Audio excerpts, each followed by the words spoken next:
Votre attention s'il vous plaît. Cet élément est en français. Contactez-nous pour savoir s'il est aussi disponible en la langue de votre préférence.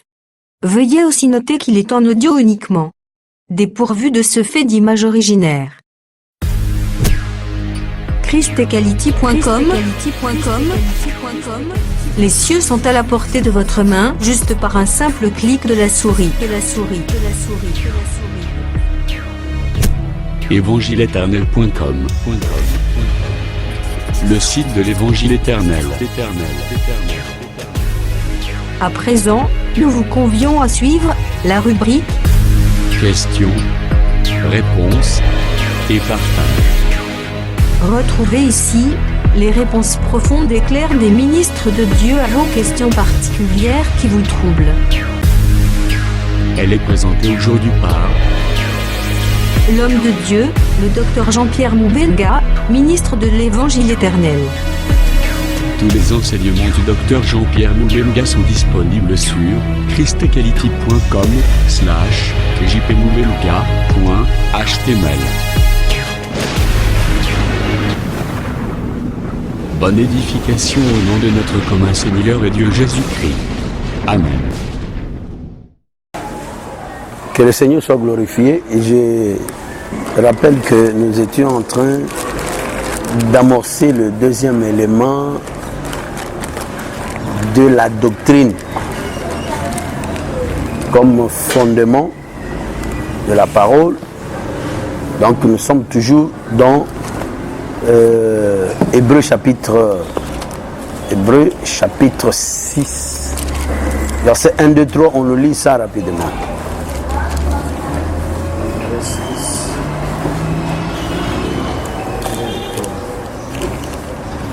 C'est pourquoi laissons les éléments de la parole de Christ, tendant à ce qui est parfait, sans poser de nouveau le fondement du renoncement aux œuvres mortes, de la foi en Dieu, de la doctrine, la peur, de l'imposition des mains, la résurrection des morts et du jugement éternel.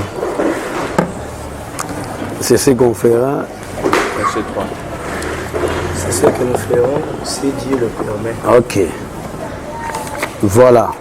Donc, comme nous avions déjà annoncé ça, nous disons que nous sommes à la partie élémentaire parce que nous avions amorcé l'aspect doctrinal de l'enseignement de Jésus.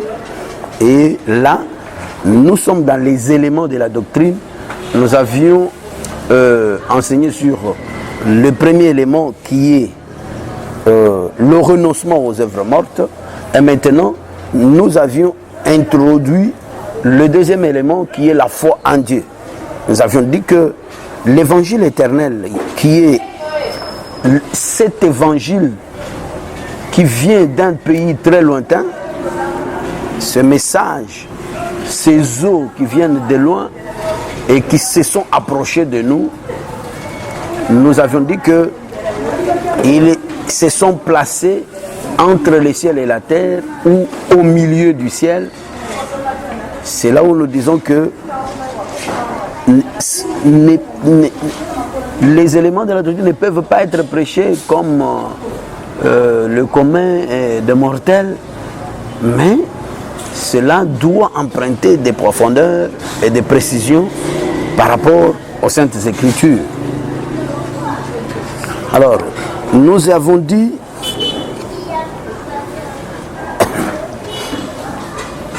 que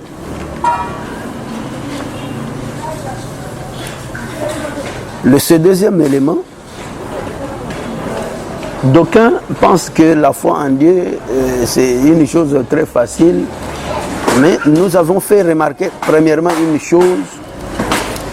La chose qu'on a fait remarquer premièrement, c'est que il ne faut pas confondre la croyance avec la foi en Dieu. La croyance, nous avions donné, je crois, le verset de Jacques, dans le livre de Jacques,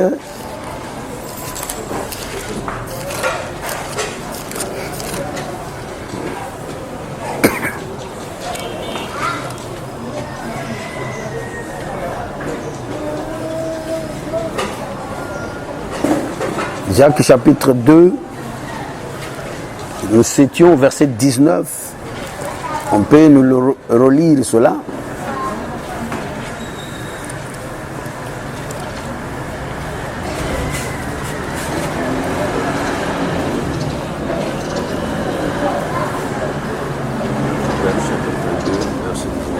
Tu crois qu'il y a un seul Dieu, Oui. tu fais bien. Les démons les croient aussi et ils tremblent. Voilà. Les démons croient aussi. Est-ce que allons-nous dire que les démons, puisqu'ils ont cru, selon que le verset qui dit quiconque croit sera sauvé, c'est que les démons seront sauvés? Non. Ça, c'est une croyance simple. Et nous avons donné aussi un autre exemple qui s'oppose à la véritable foi en Dieu. C'est que c'est l'aveugle né. L'aveugle né, il a vu le miracle que Jésus a fait à son avantage. Il a bénéficié de ça, mais il ne connaissait pas comme tel ce Jésus-là des fonds. Et nous avions déclaré qu'une telle personne peut être impressionnée par la parole, mais il n'aura pas la parole au-dedans de lui. Nous ne pouvons même pas l'appeler homme de peu de foi, parce que les gens que l'Écriture appelle homme de peu de foi, nous sommes là dans Matthieu chapitre 14.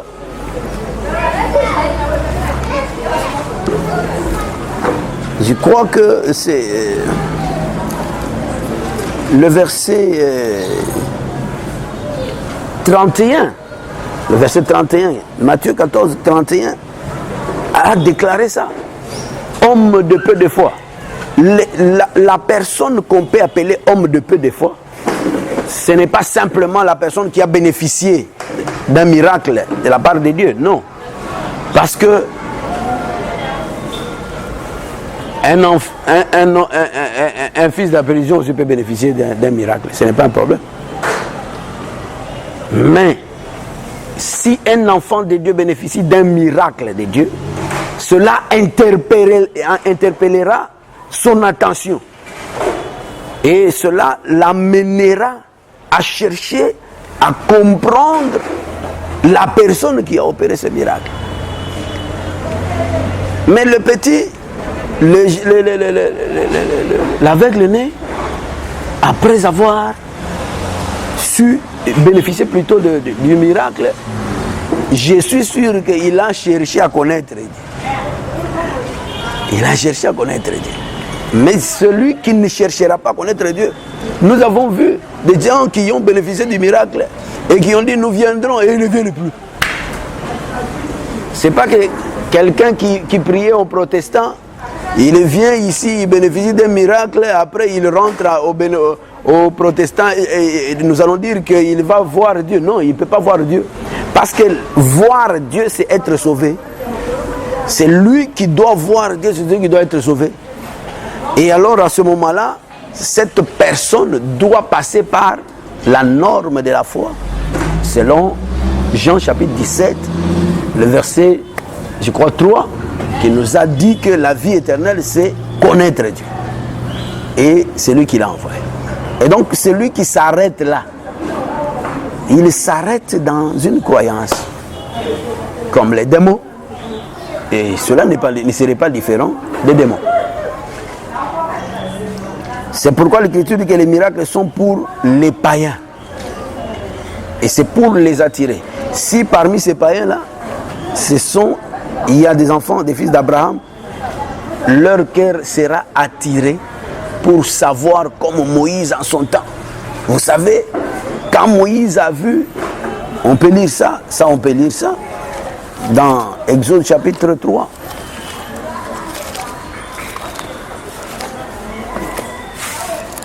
Je crois le verset 3 ou le verset 5. Exode 3.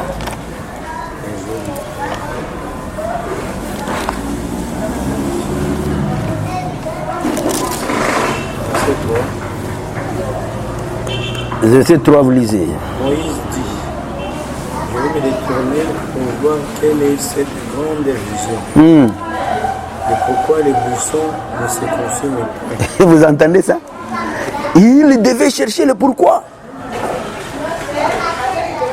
Quand un fils d'Abraham voit un miracle, ça doit attirer son attention pour qu'il cherche à voir et qu'il cherche à comprendre pourquoi ça. Mais un fils de la perdition, il s'arrête là parce qu'il s'arrête sur la chair, c'est fini. Mes yeux, il a vu et puis c'est tout. Mais le fils d'Abraham, lui, ça sera un chemin pour lui d'arriver à connaître le Seigneur. C'est ce que nous avons vu chez notre frère Moïse, qui était aussi le type d'un fils d'Abraham. Donc, là, c'est pour dire que, et la fois passée, on avait évoqué le problème de Pharaon, plutôt le problème de Nabuchodonosor, la confession que Nabuchodonosor a faite devant le miracle. Il a loué, il a exalté, il peut tout faire, sauf que il devait éviter d'adorer. Parce que autour du trône, vous savez, avec Ézéchiel chapitre 28, lorsque on a parlé du diable qui était d'abord Lucifer, et en qui l'iniquité s'est révélée en son temps. Lorsque l'iniquité s'est révélée, le Seigneur lui reproche quoi? Il s'est fait Dieu. Il a entraîné les tiers des étoiles pour leur prêcher que c'est lui Dieu qui l'adore. Quelqu'un qui cherche à ce que les autres l'adorent, est-ce que lui va adorer et non une autre personne? Non, parce qu'il veut remplacer la personne à qui on doit adresser les adorations. Ce qui veut dire qu'il ne peut pas accepter, n'est-ce pas, d'adorer le Seigneur. Parce que l'adoration est basée sur ce que nous appelons la foi en Dieu, la véritable foi. Un autre avertissement, c'est que il y a foi et foi. Il y a foi. Pour simplifier ça, je vais poser une petite question. On est avec la foi ou on reçoit la foi? Les deux sont vrais. On est aussi avec la foi. Cette foi-là avec laquelle on est, on va l'expliquer, mais on reçoit aussi la foi. Parce que par rapport à la prophétie,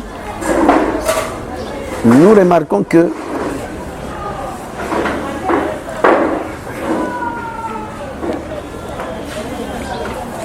ici nous sommes à l'université, je crois que les choses vont être faciles. Je vais prendre Hébreux chapitre 4. Vous lisez le premier verset. Le verset 1er et 2.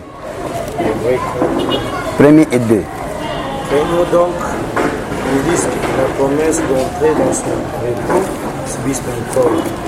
Aucun de vous qui paraissent être venu trop tard, car cette bonne nouvelle nous a été annoncée aussi bien quand il avait avec lui son serviteur et 2 ânes, et il les fit entrer dans la maison de son père.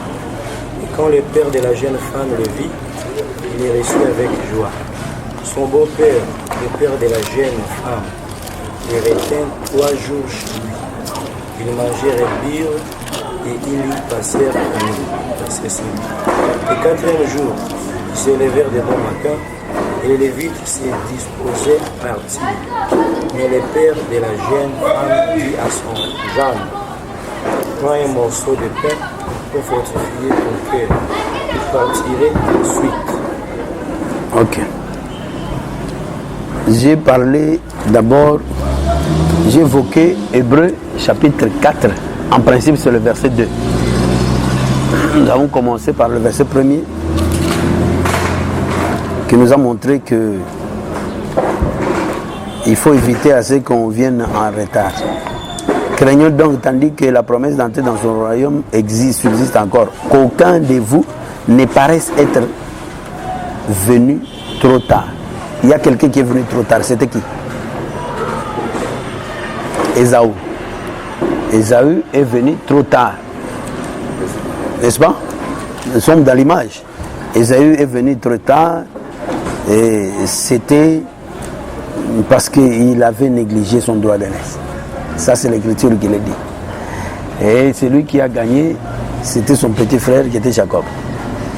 Alors, cet Ésaü, ici, il est le type d'Israël. Maintenant, nous disons ceci. Tu as une question? Parce que j'ai vu aussi les folles venir en retard. Ah oui. Et puis, tu n'as même pas de stylo. Hein? C'est quoi ça?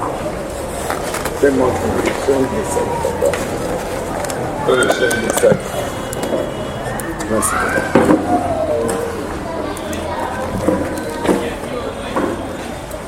Et les 7 bonnes car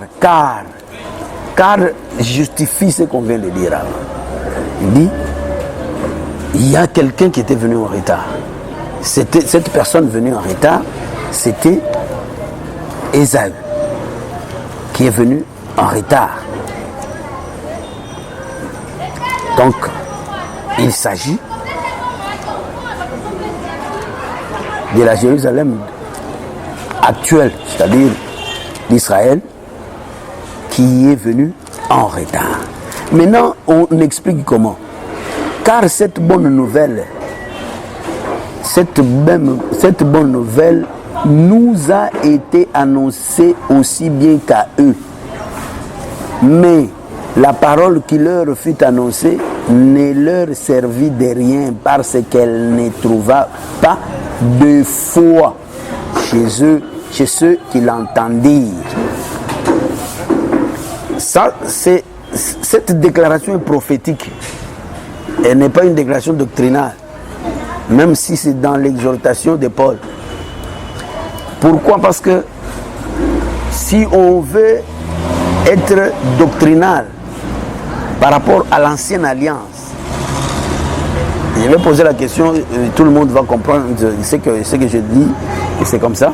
Mais je dis d'abord que si on veut poser la question, on veut voir doctrinalement, selon l'ancienne alliance, il y avait des gens qui avaient la foi. Il y avait des gens qui avaient la foi. Hein? On parle de la foi de tel et de tel autre. Ici, il suffit de voir Hébreux chapitre 11, il évoque des gens qui avaient la foi, qui ont exercé leur foi. Vous voyez? Alors si vous prenez ça doctrinalement, vous ne ferez pas à côté. Vous allez vous embrouiller. Cette déclaration est prophétique. Elle considère le temps de la loi d'une manière générale.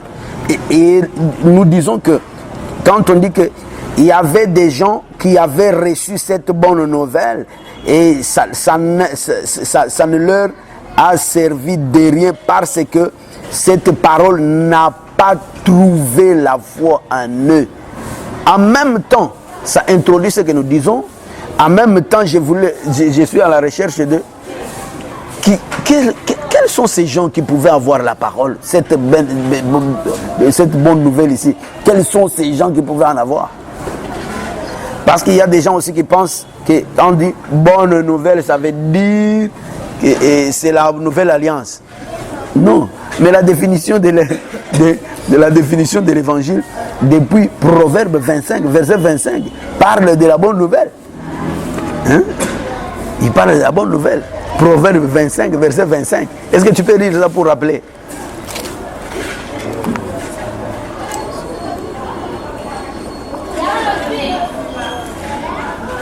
Proverbe 5, 25. Comme de l'eau fraîche pour une personne fatiguée Ainsi est une bonne nouvelle venant d'une terre lointaine. Ainsi est une bonne nouvelle, c'est une bonne nouvelle. Hein? L'évangile se définit comme ça. C'est une bonne nouvelle. La bonne nouvelle n'est pas une partie de l'évangile. Tout l'évangile, c'est la bonne nouvelle. La bonne nouvelle, ce n'est pas une portion de l'évangile.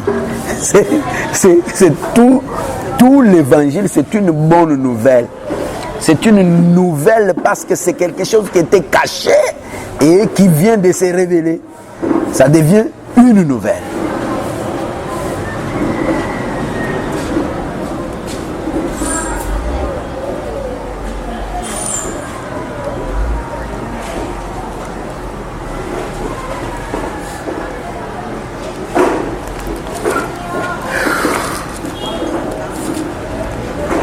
Est-ce qu'on peut aller?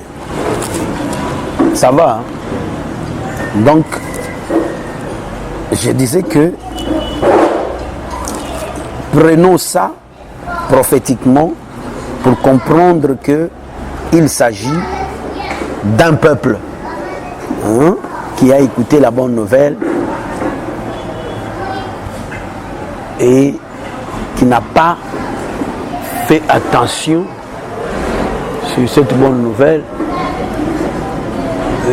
Il s'agit d'Ésaü. On peut le chercher toujours dans Hébreu.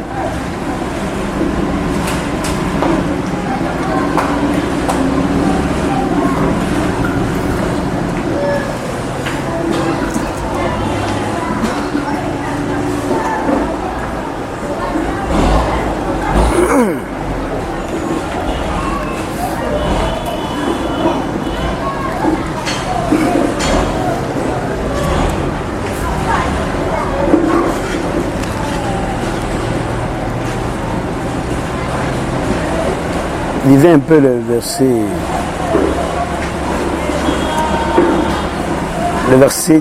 16 et 17 de Hébreu chapitre 12. 12, 16, 17.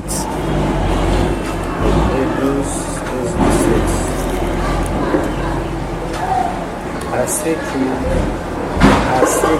n'est ni impudique, ni profane comme Ésaü, qui pour un maître vendit son droit d'aînesse. Vous savez que plus tard, voulant obtenir la bénédiction, il fut rejeté quoi qu'il la suscita avec l'art, grâce au repentir et puis avoir aucun effet. Voilà. Cet Ésaü, il représente le peuple même d'Israël. Nous savons que Israël a fait une petite erreur. L'erreur qu'il a faite, c'était le programme de Dieu également, pour qu'il embrasse l'effort personnel, qu'il croie à une alliance conditionnelle, alors que Dieu savait qu'aucun homme ne peut, par ses propres efforts, parvenir à quoi que ce soit. Alors, c'était depuis Exode chapitre 19, lorsqu'on leur a posé la question, ils ont accepté que nous ferons tout ce que l'Éternel a dit. C'était leur dérapage. À la vérité, le Seigneur voulait montrer que ils avaient la parole, mais ils n'ont pas pu vivre cette parole simplement parce que lorsqu'ils ont écouté cette parole, la parole n'a pas trouvé la foi chez eux. Ce n'est pas que ce sont des fils de la perdition, parce que on doit trouver la foi qu'on trouve, la foi qui est innée. C'est quoi? On va parler un peu de ça. Mais ici, nous disons d'abord que Israël a reçu la parole, mais cette parole n'a pas trouvé la foi en elle. C'est comme lorsque nous prenons par exemple l'exemple de la veuve de Sarepta, Élie qui vient, qui réclame la foi, et curieusement qu'il trouve la foi chez la femme. C'est pourquoi il devait rester là-bas. Mais s'il n'avait pas trouvé cette foi, c'est pourquoi le Seigneur a dit devant le centenier romain qu'une telle foi, je ne l'ai pas trouvée même en Israël. Donc il n'a pas trouvé cette foi-là en Israël. Mais il faut faire attention parce que ce n'est pas que Israël n'était pas prédestiné. Parce que la foi innée, c'est la prédestination. C'est comme ça que nous disons que homme de peu de foi, Matthieu 14, 31, il s'agit de ces gens qui sont prédestinés à recevoir la parole. Mais l'élément que j'introduis ici, c'est que si ce n'est pas ton temps de recevoir la parole, tu ne vas pas la recevoir. Quand la parole viendra, et il trouvera que tu n'es pas prêt à recevoir ça, c'est-à-dire, elle ne trouve pas la foi. Mais cette qualité-là, ou du moins cette caractéristique-là, c'est principalement la caractéristique des fils de la perdition. Mais Israël l'a emprunté, c'est une forme d'incrédulité passagère. Doctrinalement, on peut la trouver aussi chez toi. Tu as cru aujourd'hui, mais une fois, parfois, on t'avait apporté la même nouvelle et tu l'avais refusé. Moi, j'ai l'exemple des gens. Il y a un homme de Dieu ici, nous lui avons amené que Jésus était Dieu, il avait refusé vers les années 87. Et après, quand il a cru, il est venu nous embrasser. Donc, tu peux être là, on t'annonce la bonne nouvelle, mais en ce moment-là, Dieu n'a pas disposé ton cœur. Tu deviens semblable à un fils de la perdition, mais tu n'es pas fils de la perdition. Parce que le fils de la perdition a toujours, la parole ne trouvera jamais la foi. Nous pouvons retrouver ça dans Matthieu chapitre 13 et les autres qui répètent la notion de la parabole du semeur et des parties qui reçoivent la parole. Le bord du chemin ne peut jamais recevoir la parole parce que cela n'a pas aidé sa destinée. Mais les autres, par exemple, Israël dont on parle ici, parce que nous parlons de lui, c'est une personne qui a trouvé une incrédulité et qui était une incrédulité passagère. Pourquoi? Parce que la promesse de Jérémie 31 dit « Je vais ôter leur cœur de pierre et je leur donnerai un cœur de chair que nous avons aujourd'hui. » Donc c'est pourquoi nous appelons prophétiquement aussi que c'est une incrédulité passagère. C'est ainsi que lorsque la parole leur est arrivée, puisque ce n'était pas le moment, ils ne pouvaient pas croire à cette parole-là. Et c'est ce qui s'est répété un peu pour une partie d'Israël qui est tombée dans l'endurcissement. J'ai évoqué le livre des Juges, chapitre 19, pour confirmer la même chose. Que dans l'histoire de l'humanité, nous avons vu comment les Lévites s'est séparé de sa femme. Et après quoi, il est venu pour parler à cette femme à son cœur. La démarche de parler à la femme au cœur, ce n'est pas une démarche qui a commencé maintenant. Si Jésus est venu ici maintenant, il était déjà là. C'est pourquoi je pose la question ici. Quand est-ce que cette bonne nouvelle leur avait été annoncée? Ce n'est pas seulement maintenant. Je vais fixer ça comme ceci. Deutéronome chapitre 18, verset 15 donne une promesse que l'Éternel votre Dieu vous suscitera un autre prophète comme moi. Vous l'écouterez. Lorsque le prophète est venu, il s'agit de Jésus qui vient dans sa première venue, n'est-ce pas? Et quand il vient dans sa première venue, il est venu comme espion, c'est-à-dire il était masqué, il était déguisé. Lorsque Jésus vient comme déguisé, cela ne diffère pas de sa venue à Sinaï. Est-ce que vous comprenez ce que nous disons?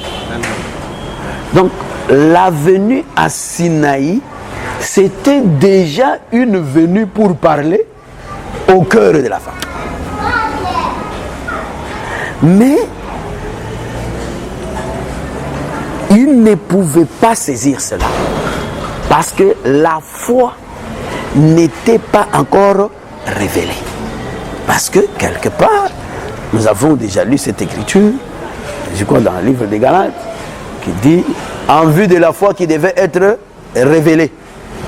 La foi devait être révélée. Oh, tu connais l'écriture, non? Tu n'as pas le passage. Galates, n'est-ce pas? Combien? Retrouve ça. Comme lui dit qu'il n'a pas, il ne retrouve pas ça. Ça doit être toi. Nous avons déjà lu ça même 2 ou 3 fois. Ça peut être le verset 20 quelques, 24. Relis ça.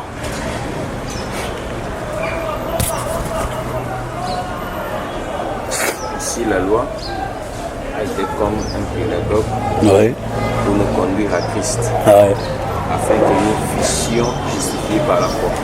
Oui. Ça c'est combien? 24. Continue un peu. La foi étant venue, nous ne sommes plus sous ce pédagogue. Oui. Car vous êtes tous fils de Dieu par la foi en Jésus-Christ. Donc c'est quoi que ce n'est pas ça, cette écriture-là? Comme on ne l'a pas retrouvée, maintenant on doit la chercher. Les termes là seulement est important. C'est un terme qui est très très important. Verset 23, le verset 23. Le verset 23, tu l'as sauté. Oui. Avant que la foi vienne. Avant que la foi vienne. Il y a un temps, la foi devait venir. Oui. Nous étions enfermés sous la garde de la loi. Voilà.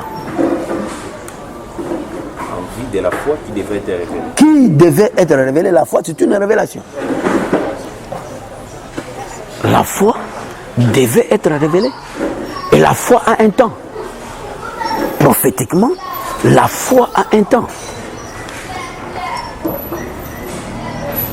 Donc, c'est pour dire que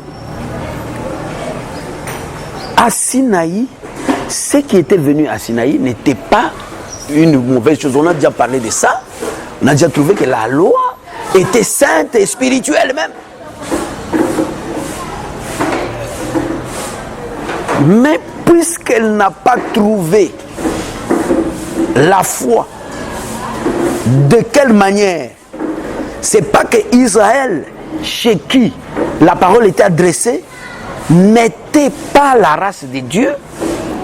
Parce qu'en insistant comme ça, je suis en train de démontrer que la personne chez qui on doit trouver la foi lorsque la parole vient doit être une personne prédestinée. Cela veut dire la race d'Abraham. Et dans la race d'Abraham, nous avons 3 types d'acteurs. Nous avons Israël, nous avons la Vierge folle, nous avons la Vierge sage. Toutes ces personnes forment la race d'Israël, la race d'Abraham. Abraham en lui-même, il devait avoir le ciel et la terre. N'est-ce pas? Parce qu'il était le premier jour même de la création. Au commencement, c'était un commencement. Abraham, c'était un commencement, n'est-ce pas? L'Écriture dit, au commencement, Dieu créa les cieux et la terre. Et ces cieux et la terre sont aussi deux peuples. Et qui étaient dans un homme qu'on appelle Abraham parce qu'il est un commencement. Il devait avoir les cieux. Ce jour-là, Dieu lui a dit, regarde le ciel, regarde les étoiles. Telle sera ta postérité. Regarde la terre. Telle sera ta postérité. Donc en Abraham, il y avait le ciel et la terre.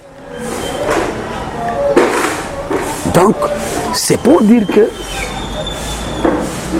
à la vérité, lorsque la parole est venue, elle n'a pas trouvé la foi en Israël parce que la foi n'était pas encore révélée. Elle devait être révélée en un certain temps, c'est-à-dire à la fin des temps, en d'autres termes, vers le soir. Et c'est comme ça que j'ai dit l'écriture de Hébreux chapitre 4, 2 parle de deux temps. Un, le temps où Dieu a visité Israël sur le mont Sinaï. Et deuxième moment, c'est lorsque Jésus est venu dans la chair en train de répéter Sinaï.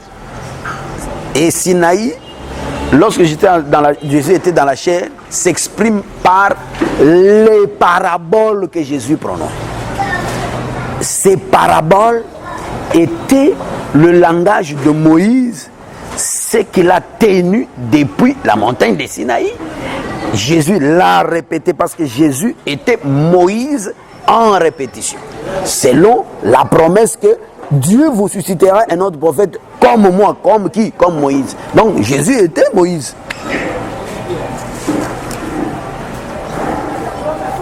Alors, c'est comme ça que nous disons que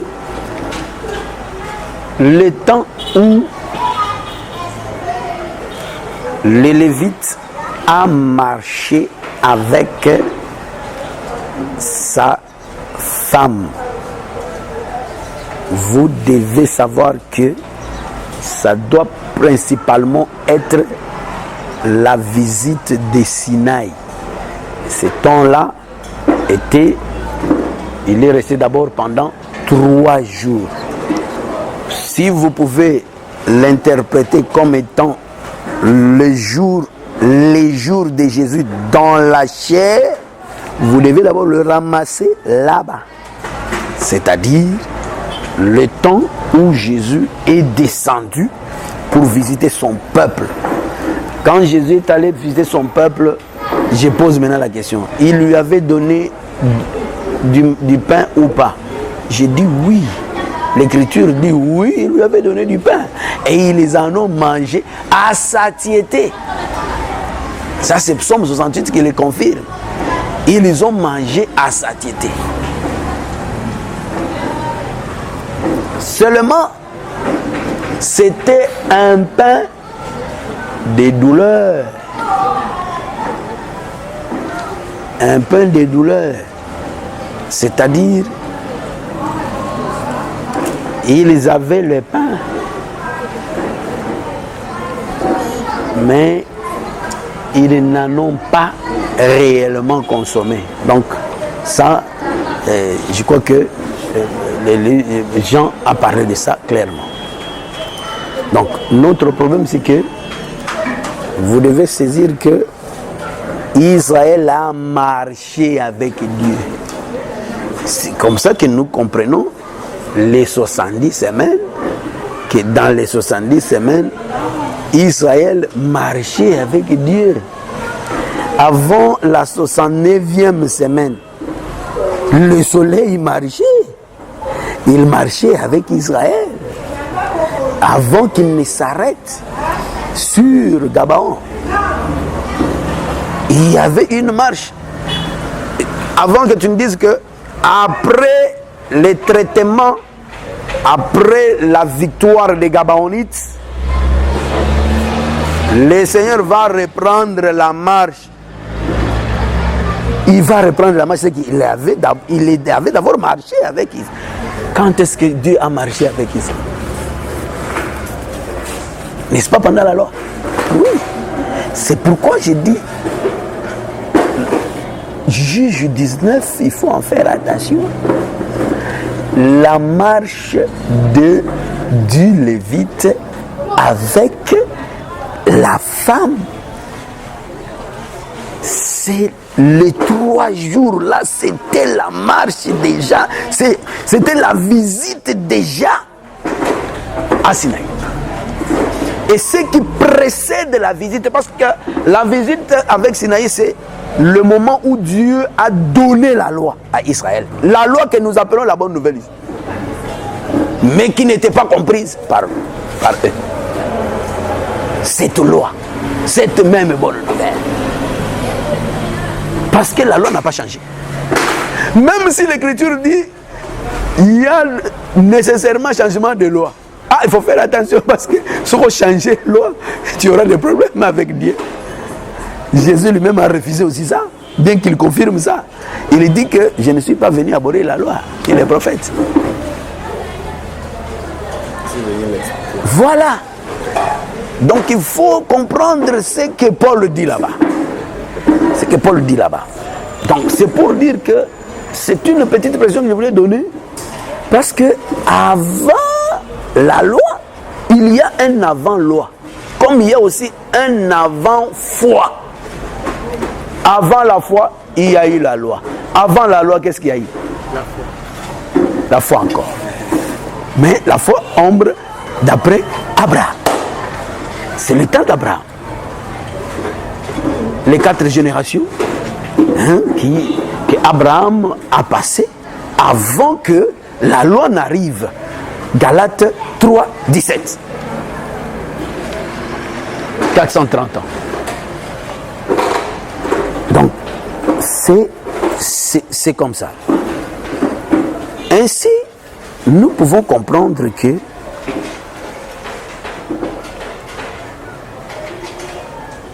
la foi, lorsqu'elle vient, elle doit trouver aussi la foi. Et s'il ne trouve pas la foi, la parole ne servira à rien. Mais j'ai dit 2 temps. Le temps de la loi proprement dite depuis Sinaï, mais aussi le temps où Jésus est dans la chair et qu'il ne s'est pas encore révélé. Il est dans la chair en train de parler en parabole. C'est la même chose. Matthieu 13 là, il a une précision. Il montre que ces jours-là, Jésus est sorti de la maison. Et étant sorti de la maison, c'est sorti de Bethléem, c'est-à-dire de la maison du pain. Il est venu, quand il est arrivé, il est allé au bord de la mer. Avant d'entrer dans la barge, il est resté au bord et Israël l'a entouré. Et le bord de la mer là qui signifie Israël, la postérité physique charnelle, la Jérusalem terrestre, c'est bord le chemin. Le peuple l'a entouré. Le peuple l'a entouré, ça veut dire qu'on a reconnu qu'il était prophète au milieu d'eux. Jésus, même les démons, savaient qu'un prophète est au milieu de nous. Et c'est là, c'est avant qu'il ne meure. Parce qu'il se révèle lorsqu'il meurt. Et quittant le sol pour entrer dans la barque, c'est aller maintenant par rapport à sa mort. Mourir. Parce que la barque là, c'est un poisson également. Mais avant cela, il était avec Israël. La Bible dit, il n'a pas dit mot. Avant de parler, il est entré dans une barque. Mais quand il était là avec eux, il était là. Mais la révélation nous fait comprendre qu'il avait parlé, mais il a parlé en parabole. C'est pourquoi personne n'a rien compris. Et la scène là montre qu'il n'a pas parlé. Ça s'appelle être muet. Être muet. On a toujours posé cette question, les muets parlent ou pas? Les muets parlent, mais les muets ne parlent pas. Les muets ne parlent pas parce qu'ils n'ont pas la parole. Mais les muets parlent pas parce qu'ils parlent par des signes. C'est comme ça que nous avons dit que non, ce sont les deux moments qui justifient Hébreux 4.2. Qui justifient Hébreux 4.2. Et ça n'a pas trouvé la foi en eux. Pour une autre raison, Galates 3.23, la foi n'était pas encore révélée. Si vous donnez cette raison, c'est pour confirmer qu'Israël, à la vérité, c'est un élu de Dieu. Mais ce n'était pas son temps. D'ailleurs, par rapport à Sinaï, il n'y a personne. Et par rapport à la parabole, il y a une portion qui a cru. La portion qui a cru sont les pierres et les autres. Et avec Matthieu 14, vous verrez que c'est la personne de Pierre qui a pu marcher aussi sur les eaux. Donc, c'est pour dire que Jean de peu de foi, c'est aussi Israël. Mais ce n'est pas le fils de la perdition.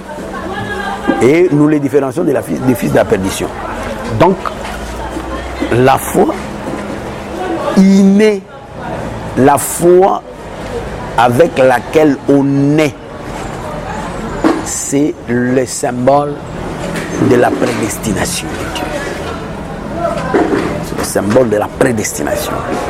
C'est la prédisposition à avoir la foi. C'est ce que ça veut dire. La prédisposition à avoir la foi. Tout enfant de Dieu qui naît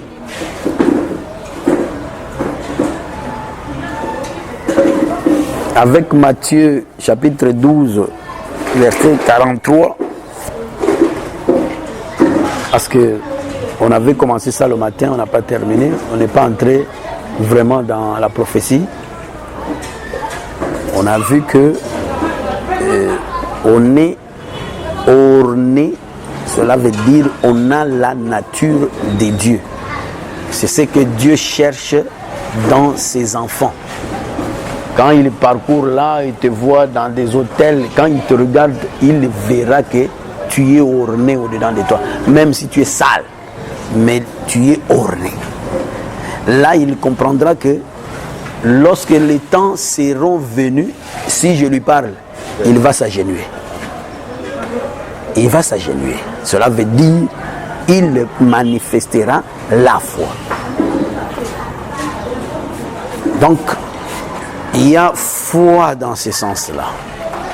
Parce que si nous ne considérons pas ça, nous aurons difficile à expliquer Hébreux 4.2. La parole trouve la foi, mais la parole apporte la foi.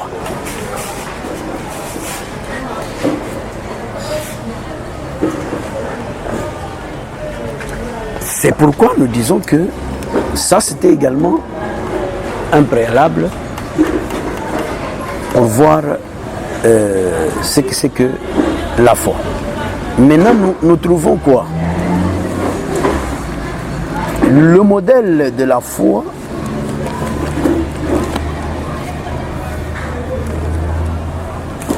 je prends Genèse chapitre 15.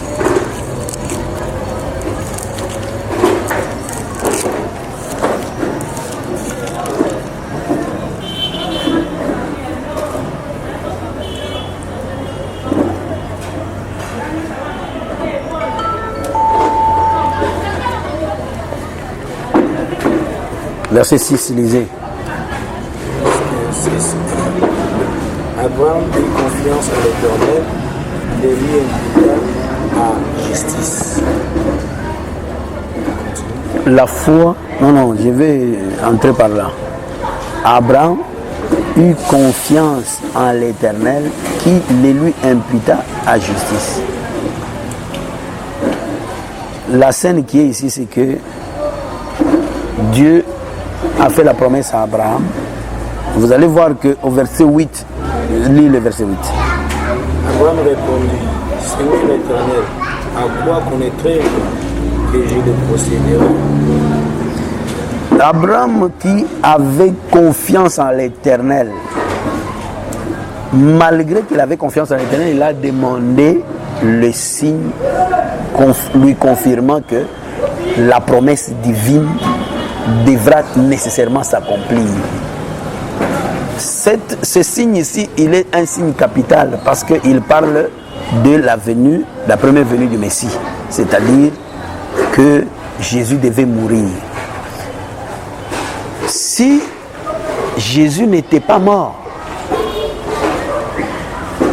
Paul le dit, il parle en termes de la résurrection. Il dit que si la résurrection n'était pas vraie, notre foi serait... Non, ça ne sera pas vrai. Mais Jésus ne pouvait pas résister s'il n'était pas mort. C'est pourquoi on parle de ce signe-là, qui est le signe de la mort de Jésus. Si vous croyez que Jésus est mort, c'est que vous êtes confirmé que vous êtes dans les territoires. C'est le signe absolu. C'est pourquoi nous résumons tout le plan de Dieu. Remarquez que Dieu avait fait la promesse que je vais prendre David, je vais le considérer pour l'homme selon mon cœur, parce que en lui j'ai placé toute mon affection, c'est-à-dire toutes mes volontés. David vient avec un sac. Dans ce sac-là, il y avait 5 pierres, parce que ce sac il était considéré comme son corps à lui. Donc la gibecière de David, c'est tout le corps même de David. Et à l'intérieur, il y avait des pierres. Ces pierres-là, c'est de l'eau encore, parce que ce sont des pierres qui sont venues de l'eau. Et il prend ça. Donc tout le secret divin était là. Parce que si vous considérez les pierres là, ils sont au nombre de 5. Vous pouvez en parler comme ministère. Ce n'est pas un problème parce que quand on parle de ministère, ce n'est pas un homme, ce n'est pas moi. C'est Jésus qui est ministère. Ministère, nous sommes des comme. Ces ministères, la précursion de ces ministères, ce sont les 5 livres de Moïse. Vous savez que les 5 livres de Moïse contiennent tout Dieu. Nzambe mobimba banda sukekino manzaka. Dieu dans sa totalité, il se retrouve dans le Pentateuque ici. Donc, vous prenez Genèse, Exode, papa dit Deutéronome, c'est tout Dieu. Parce que tous les prophètes qui sont venus, on les mesurait seulement là-bas. Si Esaïe prophétise, même si le prophétise le fait sort, on dit, frère, est-ce qu'il n'est pas allé au-delà de Moïse? Si il n'est pas allé au-delà de Moïse, on l'acclame. On dit Amen, frère. Les 5 livres, c'est la gibecière même de David. Et c'est pour dire que la mort de Jésus était le plus grand signe, le seul signe qui contenait tout le plan de Dieu, tout l'évangile, parce que l'évangile, c'est pas seulement la doctrine. L'évangile, c'est la prophétie, la connaissance et tout ça, la révélation. Donc, tout le plan jusqu'à la fin, jusqu'à l'éternité, s'est trouvé enfoui à l'intérieur de cela. Voilà pourquoi la mort était utile. Parce que c'est cette mort-là qui est même la prédication, le dévoilement, l'ouverture du livre scellé de cette histoire. Donc, l'agneau qui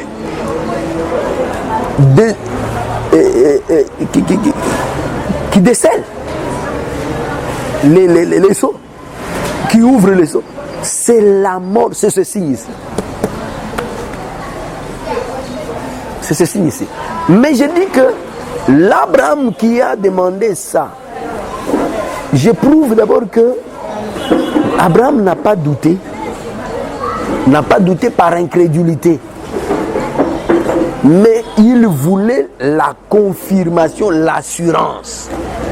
Et le signe ici qui est la prêche que nous avons, parce que le signe ici, c'est la prédication que nous avons aujourd'hui. La prédication de la croix. Christ crucifié. Ce sont ces animaux-là qui meurent là-bas. Et c'est pour montrer que d'abord Abraham a eu confiance. Une des définitions que nous donnons à la foi, c'est la confiance qu'Abraham devait avoir en la parole de Dieu. Et lorsqu'Abraham devait avoir confiance, cela devait lui être imputé à justice. C'est ce qui devait le justifier.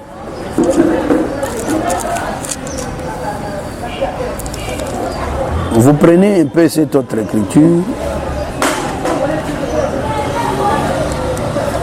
Genèse 17, verset 3.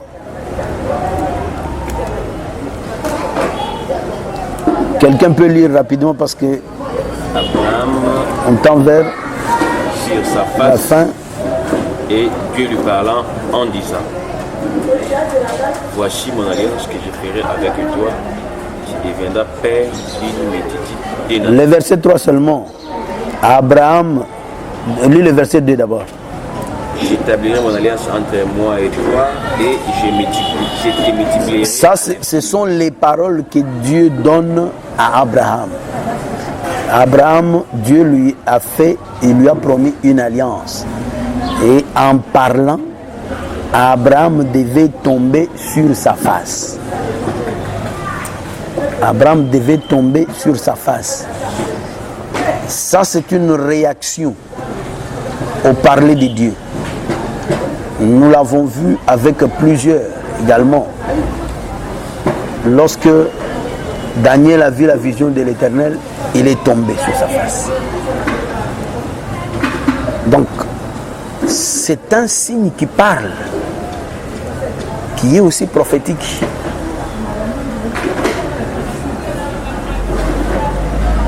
Jésus a exécuté la même chose. Dans Gethsemane, vous pouvez le lire partout, notamment aussi même dans Luc chapitre 22. Quelqu'un peut lire ça. On peut emprunter Luc 22.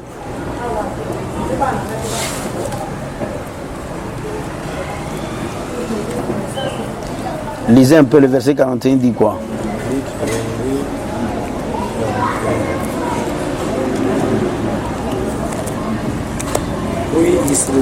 Puis il s'éloigna à la distance d'environ un jet de pierre, et s'étant mis à genoux, il pria. Ok. Donc, nous appelons ça la distance du jet d'une pierre. Cette distance veut seulement parler, je crois, Genèse chapitre 21, il parle de la distance de l'arc. La distance de l'arc, c'est l'histoire d'Agar avec son fils. Lorsque Ismaël devait mourir, voulait mourir, d'après Agar, Agar s'est éloignée pour aller pleurer à une distance de l'arc. L'arc, c'est pour donner la forme là. Cette distance, Jésus aussi est allé à la distance, ça s'appelle aussi la distance du jet d'une pierre. Lorsqu'on jette une pierre, ça doit former la distance de l'arc. Cette distance, c'est le même signe qui explique le signe de la position d'Abraham devant la parole. Et c'est quelle position? Tomber face contre terre. Lorsqu'on tombe face contre terre, on forme l'arc. C'est la position également d'adoration. Nous avons vu avec les autres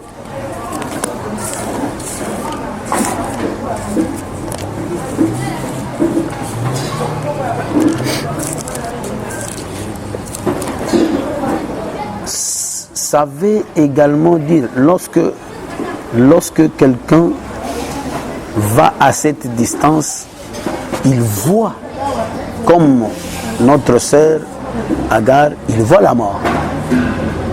Comme Jésus lui-même. Quand il est allé à cette distance, ses sueurs sont devenues comme des grumeaux de sang parce que ça veut dire simplement la mort.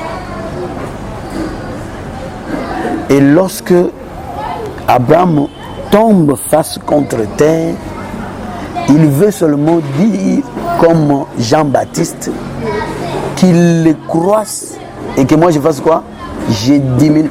Lorsque Jean-Baptiste dit que je diminue, ça veut dire quoi? Que je meurs, que je lui laisse la place.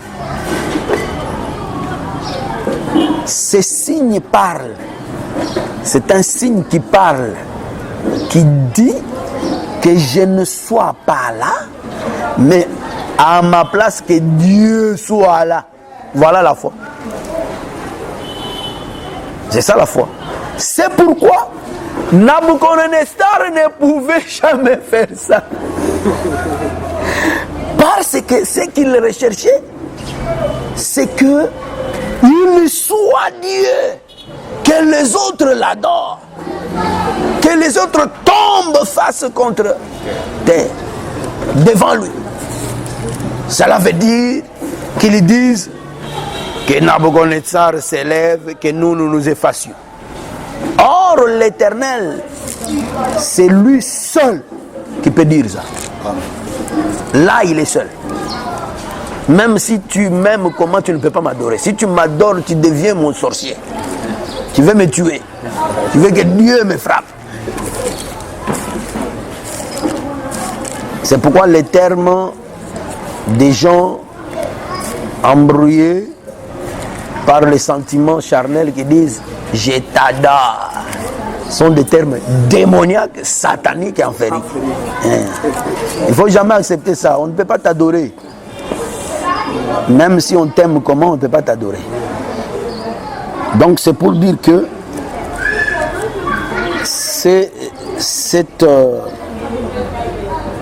cette chose veut parler également du mouvement du soleil. Nous sommes dans Luc chapitre 1er, n'est-ce pas, le verset 78, lorsque les seigneurs parlent de la première venue du Messie, il dit que le soleil levant nous a visités. Et quand le soleil s'élève, il doit nécessairement aussi se coucher. Ce service-là, c'est ce qui indique. Et c'est comme ça que la foi devait se révéler. Pour accomplir Galates chapitre 3 verset 23, qui montre que la foi devait se révéler. Quand Jésus était dans sa chair en train de marcher, la foi n'était pas encore révélée. Parce que c'était le soleil qui était levant et qui allait vers son coucher. Il fallait que ce soit le coucher. Remarquez dans Genèse 15, lorsqu'on a séparé les animaux, c'était toujours comme le matin. C'était toujours comme le jour. Il fallait que le coucher arrive pour que le son atteigne Abraham. Dieu a commencé à parler à Abraham au coucher du soleil. Et il lui a donné tout le plan du salut. Dans une phrase. C'était les choses qui étaient cachées en lui. Lui, comme un paquet d'eau. Lui, comme les sacs, la gibecière de David. Et les choses qui étaient là, même quand David marchait comme ça, personne ne savait qu'il y avait des pierres là à l'intérieur. C'était lui-même qui savait ça. C'est-à-dire, quand Jésus marchait comme ça, personne ne savait que toute l'eau du premier jour se trouvait à l'intérieur. Parce que c'était un paquet qui avait de l'eau à l'intérieur. Donc c'était pour dire simplement que la foi, aujourd'hui, si vous devez prêcher la foi, vous devez montrer aux gens qu'ils doivent mourir, ils doivent accepter de mourir. Ils doivent... Ne dis même pas adorer, dites-lui seulement, accepte de mourir, c'est ainsi que je croirais que tu as cru. Amen. C'est comme ça que nous voyons beaucoup de gens qui n'ont pas la foi, mais qui viennent prier. Et c'est comme on l'avait dit l'autre fois lorsqu'on développait là-bas, ce sont des gens qui sont habitués avec Jésus, mais dont Jésus n'est pas encore au-dedans d'eux. Jésus n'est pas encore entré. Mais Jésus est là en train de marcher avec eux. Vous marchez avec Jésus, mais vous n'avez pas Jésus. Et c'est là la plupart des gens dans les églises ici. Et vous le verrez lorsque quelqu'un... Imaginez-vous quelqu'un qui est déjà mort. Lorsqu'on l'insulte, il va répondre par l'insulte. Un cadavre, allez insulter un peu les cadavres là, vous verrez si le cadavre va s'élever pour vous frapper. Oui, les gens ne sont pas morts. À la vérité, les gens n'ont pas cru. Ils ont été impressionnés par les miracles, ils ont été impressionnés peut-être par les démonstrations, parce que la démonstration aussi impressionne. La démonstration impressionne. Mais si vous êtes touché par le Seigneur, vous devez lui laisser votre place. Et là nous disons, vous avez cru. Mais pour croire, il faut voir. On va continuer avec ça, peut-être prochainement. Jean chapitre 6, verset 40, il dit ça, nous allons traiter ça prochainement.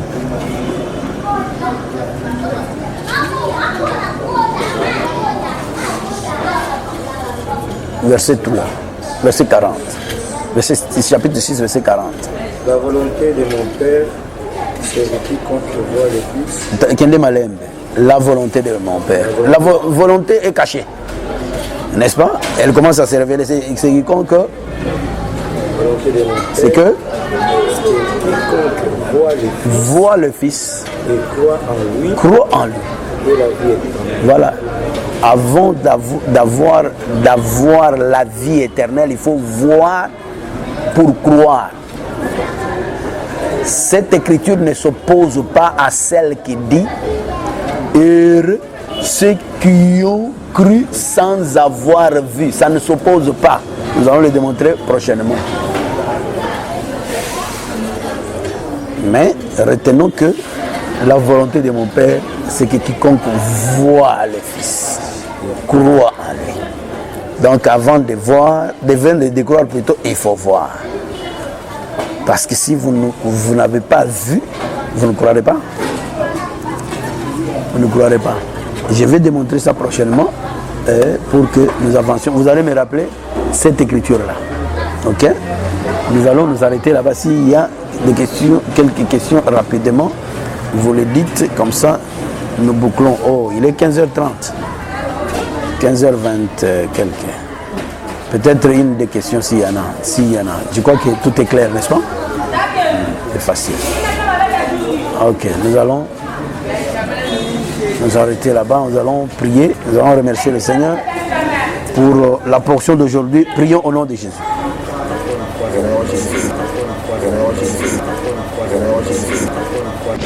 Merci d'avoir suivi ce message et que Jésus-Christ vous bénisse.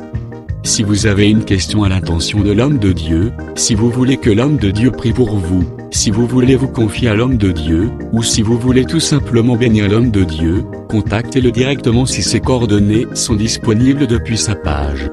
Sinon, Contactez-nous et nous lui transmettrons vos préoccupations. N'oubliez pas de faire un tour à notre page évangélisation pour voir en quoi vous pouvez vous rendre utile à Christ par cette œuvre. Que Dieu vous bénisse tous. Amen. ChristQuality.com. Les cieux en un clic de la souris. Évangile-éternel.com, le site de l'évangile éternel. Christ Equality Fondation, équilibrer la manne ramassée dans le désert de sorte que chacun ait un le même.